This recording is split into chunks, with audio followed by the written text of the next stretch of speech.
The wheat sways, a golden ocean sighing under a sky too vast to comprehend. That sky, a canvas bruised with twilight, holds the first tentative stars, pinpricks of light in the deep indigo. It remembers every sunflower that ever turned its face towards the sun, every shadow that lengthened across the fields at dusk. It knows the secrets whispered by the wind as it races through the cypress trees, those dark flames reaching for a heaven they can never touch. The sky between us, a shared immensity, a silent witness to our separate sorrows, our individual joys. It's the same sky that arched over his weary head, that guided his brush as he sought to capture the shimmering soul of the world.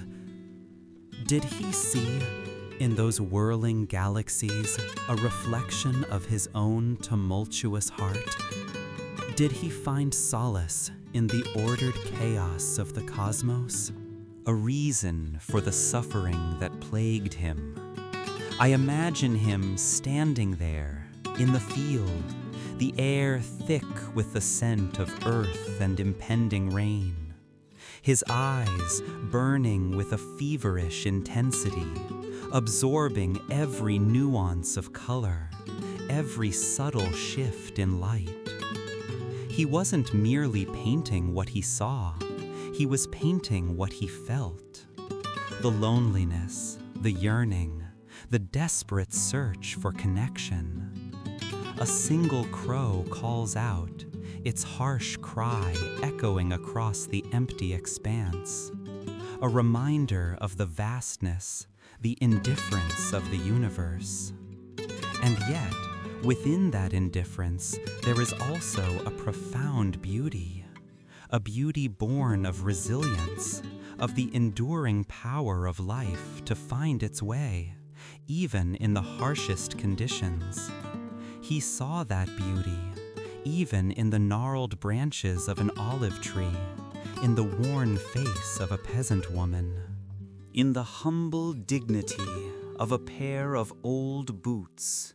He saw the sacred in the mundane, the extraordinary in the ordinary.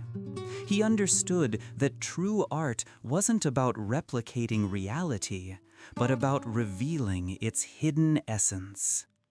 The wind picks up, rustling the leaves of the olive trees, their silvery undersides flashing in the fading light. They seem to shimmer, to dance, like spirits whispering secrets to the night. Secrets of survival, of adaptation, of the enduring strength of the human spirit.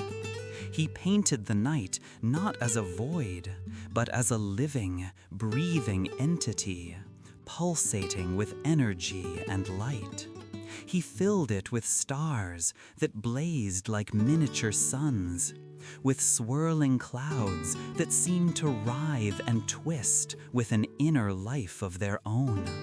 He saw the darkness not as an absence of light, but as a different kind of light. A light that revealed the mysteries hidden beneath the surface of things. And the sky between us stretches, a timeless bridge across the years, connecting us to his vision, to his pain, to his enduring hope. A hope that even in the darkest of nights, the light will always find a way to break through. A hope that even in the midst of suffering, beauty can still be found. A hope that we are not alone, that we are all connected, bound together by the shared experience of being human under this same vast and boundless sky. The whisper of the wind carries his name, a breath across the fields, a prayer to the stars. A promise that even in silence, he continues to speak. The sunflowers turn their faces towards the sun, a silent symphony of yellow against the azure sky.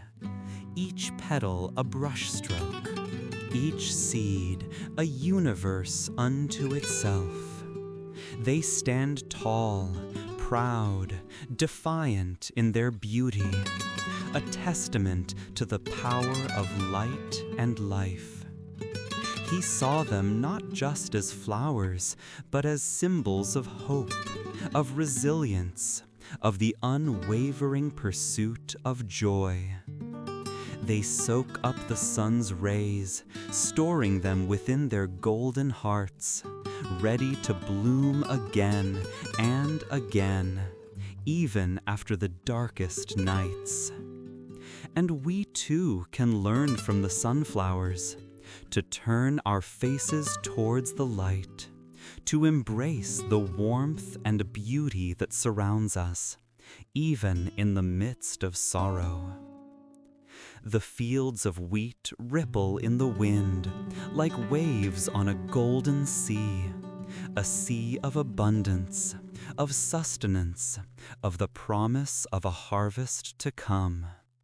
He saw in these fields the bounty of the earth, the generosity of nature, the interconnectedness of all living things.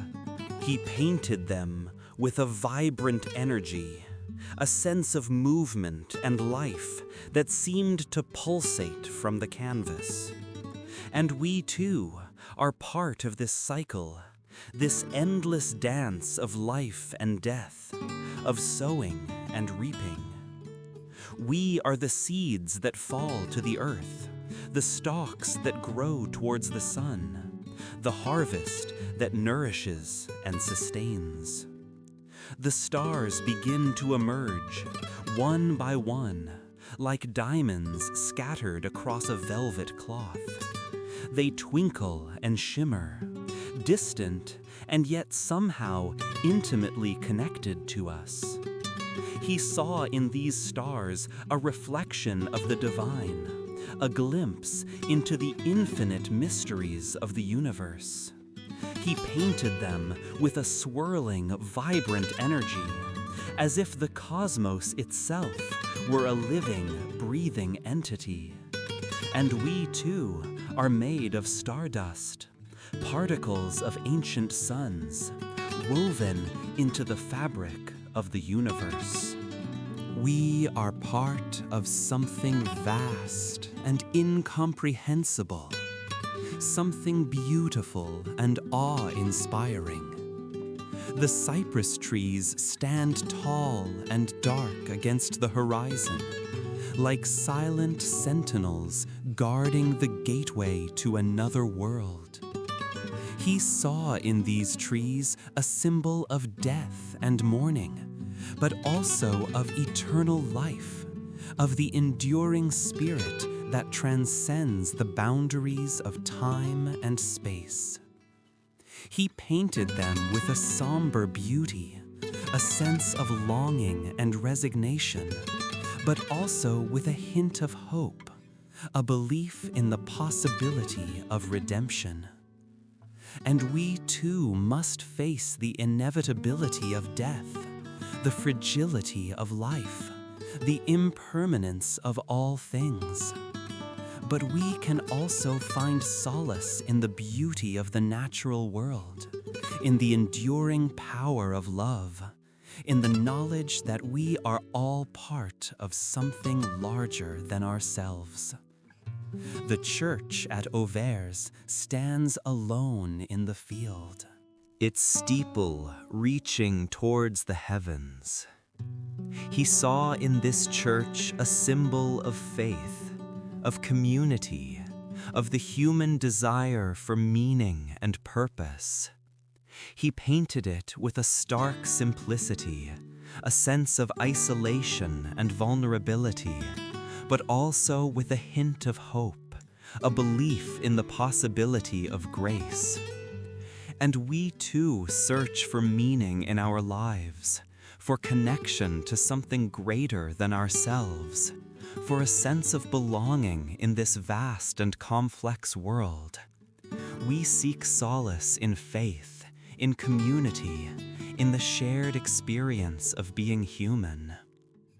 The rain falls softly on the fields, washing away the dust and grime, cleansing and renewing the earth. He saw in the rain a symbol of purification, of rebirth, of the cyclical nature of life. He painted it with a delicate touch, a sense of tranquility and peace, but also with a hint of melancholy. A recognition of the transience of all things. And we too can find renewal in the simple act of letting go, of surrendering to the flow of life, of embracing the beauty of impermanence.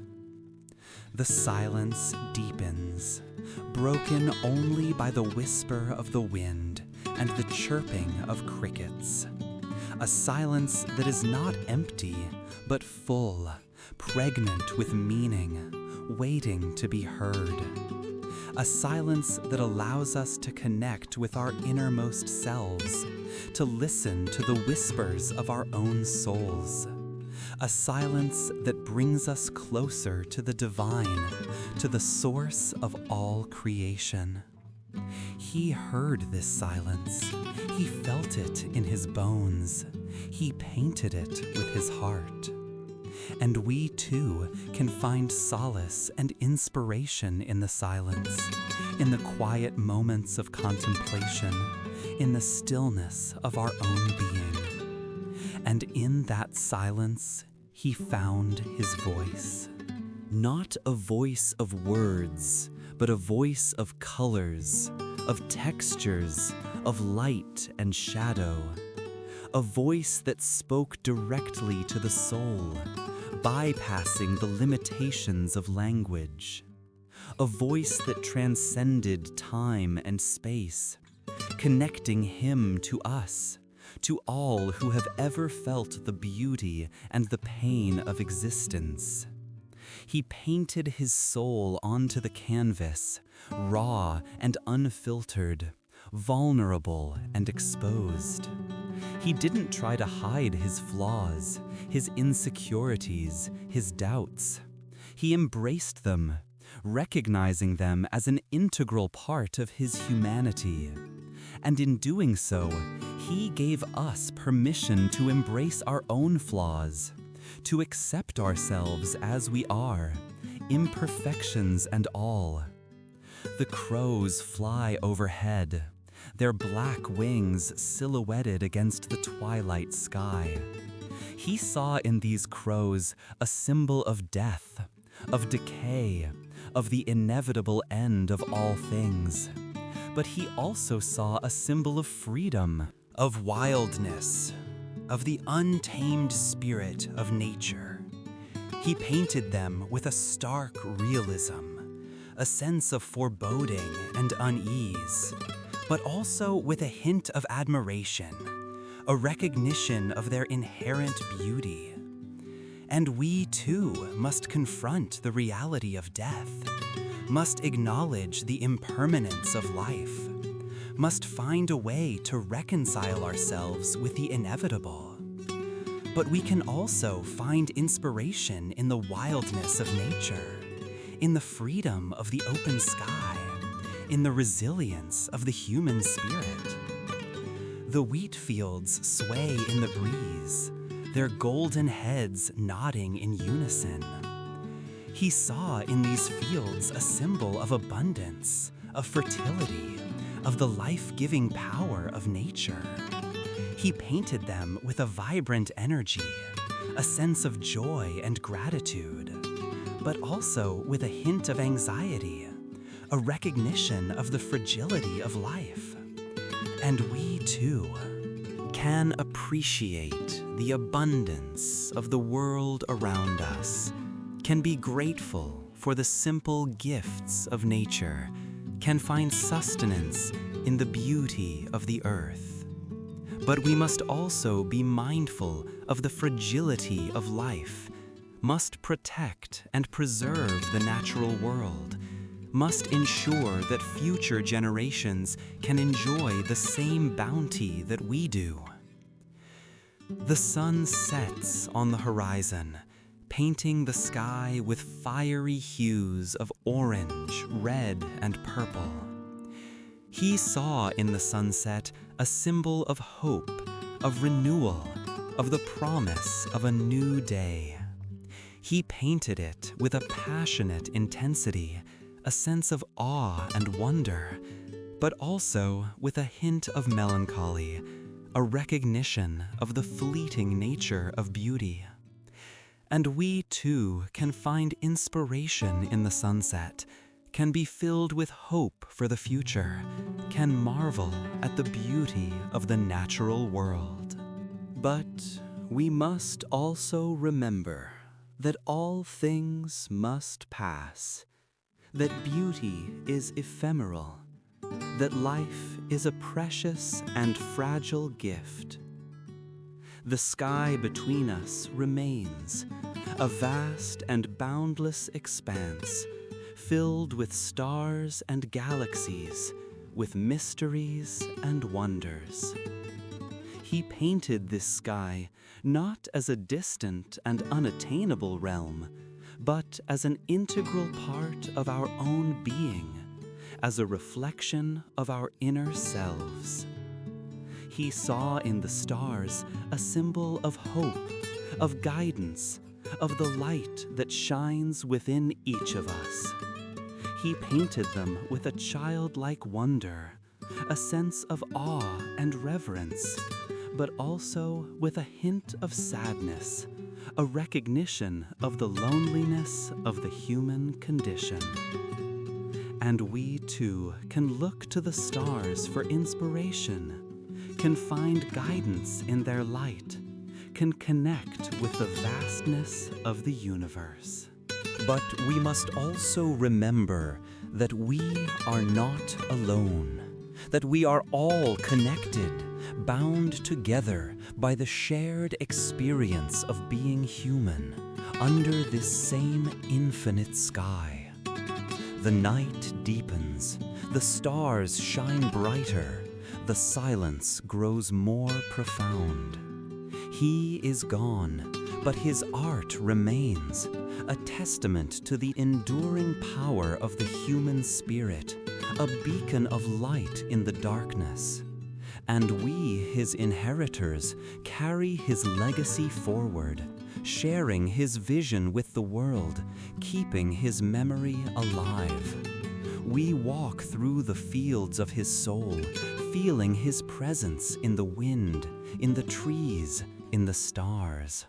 We hear his voice in the silence, a whisper of hope, a call to beauty, a reminder that even in the midst of suffering, there is always light to be found. The sky between us holds his gaze forever.